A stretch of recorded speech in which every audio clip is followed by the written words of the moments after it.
প্রিয় SSC 26 পরীক্ষার্থীবৃন্দ, তোমরা সবাই কেমন আছো? আই থিঙ্ক সবাই অনেক ভালো আছো। আজকে আমি আলোচনা করব তুমি আগামী 1 মাস কিভাবে পড়লে পদার্থ বিজ্ঞানে একটা বেটার রেজাল্ট নিয়ে আসতে পারবা। তো যে দেখো, তোমাদের শর্ট সিলেবাস, এই শর্ট সিলেবাসে তুমি যদি ভালো রেজাল্ট না করতে পারো, তাহলে তুমি জিন্দিগিতেও এসএসসি পরীক্ষা দিয়ে ভালো রেজাল্ট করতে পারবা না। তোমার এসএসসি পরীক্ষায় ভালো রেজাল্ট করার জন্য এটাই হচ্ছে সুবর্ণ সুযোগ। এই পর্যন্ত যারা পড়ালেখা করো নাই, একটু ফাঁকিবাজি করেছো, তোমাদের উদ্দেশ্যে একটা কথাই বলবো, সেটা হচ্ছে এই জীবনের সবচেয়ে গুরুত্বপূর্ণ একটা সময় হচ্ছে এসএসসি পরীক্ষা। এই এসএসসি পরীক্ষার সময়টাতে তোমরা আর ফাঁকিবাজি করবা না। তোমরা এই সামনে যে 1 মাস সময় আছে, এই 1 মাস সময়টা একটু ভালো করে কাজে লাগাও। ওকে, তো আজকে আমাদের ফিজিক্সের প্রথমে আমি তোমাদেরকে অধ্যায়গুলো নিয়ে আলোচনা করি। কোন কোন অধ্যায়গুলো আছে আমাদের সিলেবাসে? আমাদের সিলেবাসে আছে প্রথম অধ্যায়, যেটা হচ্ছে ভৌত রাশি ও পরিমাপ। ভৌত রাশি ও পরিমাপ। দ্বিতীয় অধ্যায় গতি। তারপরে তৃতীয় অধ্যায় হচ্ছে বল। চতুর্থ অধ্যায় কাজ ক্ষমতা ও শক্তি। তারপর আছে সপ্তম অধ্যায় তরঙ্গ ও শব্দ। অষ্টম অধ্যায় আছে আলোর প্রতিফলন। তারপরে 11তম অধ্যায় আছে হচ্ছে স্থির তড়িৎ। ঠিক আছে, এই অধ্যায়গুলো আছে। এখন আমি তোমাদেরকে একদম 100% শিওর দিয়ে বলবো যে তুমি কোন কোন অধ্যায়গুলো করলে পাস করতে পারবা, অথবা তোমার টার্গেট যদি থাকে A+ তোলা, তাহলে তুমি কোন কোন অধ্যায় করলে A+ তুলতে পারবা, অথবা 100তে 100 তুলতে পারবা। এট দ্য ফার্স্ট টাইম বলছে, তুমি যদি পাস করতে চাও, মানে তুমি এখনো তোমার পাস নিয়ে কনফিউশন, যদি এই জিনিসটা তোমার ভিতরে থাকে, তাহলে তোমাকে আমি এখন যে অধ্যায়গুলোর কথা বলবো, তুমি এই অধ্যায়গুলো খুব ভালো করে এফোর্ট দিয়ে পড়ো, তাহলে ইনশাল্লাহ তুমি কিন্তু 100% পাস হতে পারবা। তো তুমি যদি পাস করতে চাও, স্থির করি এই অধ্যায়ের মধ্যে দুইটা বা তিনটা অঙ্ক সবচেয়ে বেশি গুরুত্বপূর্ণ। তো তুমি এই স্থির তড়িৎ অধ্যায় থেকে ভালো করে তুমি প্রয়োজনে 1 মাসের মধ্যে 15 দিন এই অধ্যায় সময় দাও। 1 মাসের মধ্যে 15 দিন এই অধ্যায় সময় দাও। এই 15 দিনে তুমি ইনশাল্লাহ এই অধ্যায় থেকে ভালো একটা ফলাফল তুলতে পারবা। ঠিক আছে, এখান থেকে একটা সৃজনশীল 100% আসবে। তুমি রিটেন পার্ট অর্থাৎ সিকিউ তে পাস করার জন্য তোমার মার্কস প্রয়োজন কত? 17। তোমার সিকিউ তে পাস করার জন্য নম্বর কত দরকার? 17 দরকার। এই অধ্যায় থেকে একটা সৃজনশীল 100% আসবে, এবং সাথে সাথে এই অধ্যায় থেকে তুমি এমসিকিউ কমন পাইবা। তুমি যদি টোটাল এখানে 7টা অধ্যায়, তোমার এমসিকিউ আসে টোটাল 25টা। কয়টা?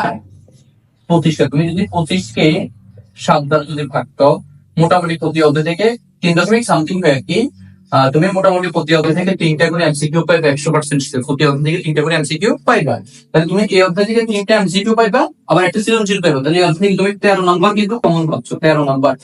ঠিক আছে, তারপরে দেখো, তোমাকে আমি বলবো যে আলোর প্রতিফলন যে অধ্যায়টা আছে, আলোর প্রতিফলন, এই অধ্যায়ের মধ্যে হচ্ছে গুরুত্বপূর্ণ কয়েকটা চিত্র আছে এবং কয়েকটা অঙ্ক আছে, 2টা বা 3টা অঙ্ক আছে। তুমি এই অধ্যায়ের মধ্যে হচ্ছে আলোর প্রতিফলনে অবতল দর্পণ এবং উত্তল দর্পণ, মানে গোলীয় দর্পণ 2টা, অবতল এবং উত্তল। অবতল দর্পণে 6টা চিত্র, উত্তল দর্পণে একটা চিত্র, আর সমতল দর্পণে একটা চিত্র। এই 8টা চিত্র ভালো করে মুখস্থ করতে পারলে, বা হচ্ছে 8টা চিত্র তুমি ভালো করে প্র্যাকটিস করতে পারলে, তুমি ইনশাআল্লাহ এই অধ্যায় থেকে 13 নম্বর তুমি কমন পাইবা।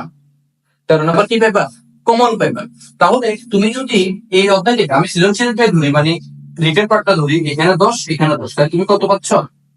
20 পাচ্ছ। ঠিক আছে, এসকিউ তে থাকবে তোমার 5টা প্রশ্ন। এসকিউ তে 5টা, এখান থেকে তুমি একটাতে 2 করে মোট 10 নাম্বার। ঠিক আছে, তাহলে এই এসকিউ এখানে কিন্তু একটা পাইবা, স্থিরতরিতে এসকিউ একটা 100% পাইবা। ঠিক আছে, প্রতিফলন থেকেও কিন্তু, আলোর প্রতিফলন থেকেও কিন্তু একটা প্রশ্ন পাইবা এসকিউ। তাহলে এসকিউ সহ এখানে হচ্ছে 2, 12, আর এখানে কত? 12। তাহলে 12 12 24 নম্বর তুমি কমন পাচ্ছ, যেখানে তোমার প্রয়োজন কত? 17। তাহলে তুমি পাস করার জন্য শুধু 2টা অধ্যায় করো, আর কিচ্ছু লাগবে না, কোনো রিস্ক নাই। তুমি শুধু 2টা অধ্যায় করো, পাস করার জন্য 100% তুমি এখান থেকে পাস করতে পারবা। এরপর তুমি যদি চাও যে না, আমি A+ পেতে চাই, তাহলে A+ পেতে চাইলে তোমার এখানে ওই যে এমসিকিউ কয়টা? 3টা। তাহলে 3টা মিলে কত হবে? 15। এখানে হচ্ছে কত? 15 হবে এই 2টা অধ্যায়। তারপর তুমি তরঙ্গ শব্দ অধ্যায়টা করো। তরঙ্গ শব্দ, এই তরঙ্গ শব্দ অধ্যায় থেকে তুমি যদি এসকিউ নাও পাও, তুমি 3টা এমসিকিউ পাইবা, একটা সৃজনশীল 100% পাইবা। তাহলে হচ্ছে তুমি এখান থেকে 13 নাম্বার কিন্তু উঠে যেতে পারতেছো সেই অধ্যায় থেকে। তাহলে 3 অধ্যায় থেকে 3 সৃজনশীল আনসার করতে পারতেছো। তুমি আনসার করতে পারবা 4টা সৃজনশীল। এবার চিন্তা করো, এই 3টে অধ্যায়ের মধ্যে একটু ঝামেলা আছে। ঠিক আছে, তারপরেও তুমি এই গতির অধ্যায়টা একটু ভালো করে করবা। ঠিক আছে, গতির অধ্যায়টা ভালো করলে এখান থেকে তুমি একটা সৃজনশীল এবং একটা এসকিউ, তারপর হচ্ছে তুমি 3টে এমসিকিউ 100% মনে পাবে। তাহলে এখানে তুমি হচ্ছে 15 নাম্বার তুলতে পারবা। কথা কি ক্লিয়ার? তাহলে দেখো 15 15 15 3 15 45, এখানে হচ্ছে কত 48 আর হচ্ছে কত 58।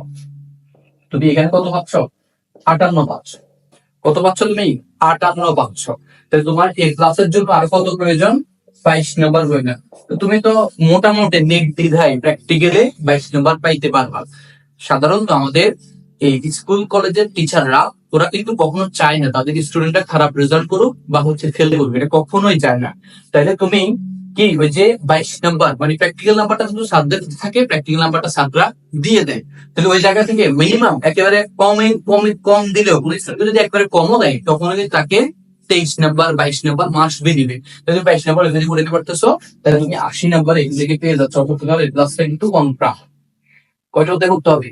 মাত্র 4টা অধ্যায় করতে হবে, যে 1টা 2টা 3টা 4টা। তাহলে তুমি দ্বিতীয় অধ্যায় গতি, সপ্তম অধ্যায় তরঙ্গ শব্দ, অষ্টম অধ্যায় আলোর প্রতিফলন, 11তম অধ্যায় স্থির তরঙ্গ, এই 4টা অধ্যায় করলে তুমি 100% এ প্লাস পাবে ইনশাআল্লাহ। ওকে, তবে তোমাকে এই 4টা অধ্যায় কিন্তু ভালোভাবে এফোর্ট দিয়ে পড়তে হবে। তুমি এ প্লাসের আশা করছো মানে কি এই পর্যন্ত তুমি অনেক পড়ালেখা করছো, এখন জাস্ট একটু রিভিশন নিবে। তুমি এই 4টা অধ্যায় ভালো করে রিভিশন দাও, একটু বেশি করে এফোর্ট দিয়ে পড়ো। ওকে, এরপর তুমি যদি চাও না আমার আরো ভালো রেজাল্ট দরকার, তুমি কাজ ক্ষমতা শক্তি এবং বল এই দুটি অধ্যায় ভালো করে করবা। এখান থেকে তুমি একটা সৃজনশীল তার দেওয়া যাবে না, তুমি হচ্ছে এসকিউ এমসিকিউ এর জন্য এখানে ভালো মার্কস পাবা। ঠিক আছে, এসকিউ এমসিকিউ তুমি যদি এখানে 10 করে ধরো তাহলে তুমি 90 প্লাস নাম্বার উঠাতে পারতেছো। তা আশা করি প্রত্যেকে আমি যেও বলছি এই যে অধ্যায়গুলোর মতো বেশি এফোর্ট দিয়ে পড়তে বলছি ওই অধ্যায়গুলো ভালো করে তোমরা পড়বা, একটু বেশি করে প্র্যাকটিস করবা। মনে রাখবা practice makes a man perfect. তুমি অবশ্যই প্র্যাকটিস করতে হবে, তাহলে তুমি পারফেক্ট হতে পারবা। তো আশা করি প্রত্যেকে বেশি করে প্র্যাকটিস করবা। তো ভালো থাকবে সবাই, আসসালামু আলাইকুম।